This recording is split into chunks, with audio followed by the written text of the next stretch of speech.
Hello, I'm Aubrielle and I'm reacting to the Gospel from the fourth week of Advent.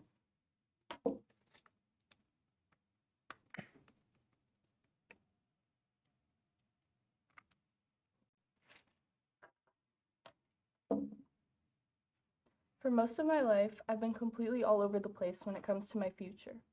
When I was little, I wanted to be a famous singer, and then an Olympic gymnast, and then an engineer. There were just so many options, I couldn't decide. At the start of my dance season last year, I received an unexpected text from the owner of my studio asking me if I'd be able to teach a ballet class that day, and for the rest of the year. I hadn't even started assisting classes at this point, but I've always loved working with children, and combining that with dance sounded like a dream, so I immediately accepted. It was scary, and at times I felt like I was on my own, but it also felt right. In the beginning of the year, I asked my students what their favorite style of dance was.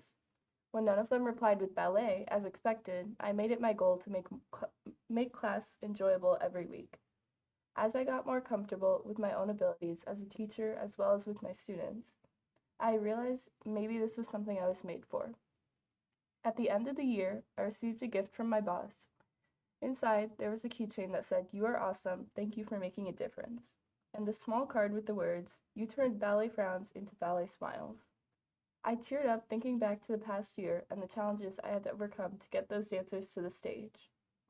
My one goal the entire year was accomplished, and I saw it on stage, in the audience, and on the faces of my dancers. As I watched them perform, my heart had never felt so full. I felt like I had truly accomplished something.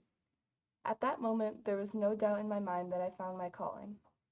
Soon into the year, my undecided college major turned into early childhood education. When I read the Gospel for the fourth Sunday of Advent, I saw the parallels between my story and Mary's. Even though I didn't have it all figured out from the start, I said yes to a last-minute text that took me by surprise, and I found my calling.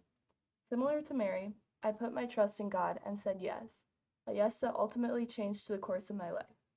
This Advent season, as we approach the joy of Christmas, let us reflect on whether we are willing to say yes to God in our lives, a yes that, although maybe scary or unknown, can lead us to find our true calling and purpose.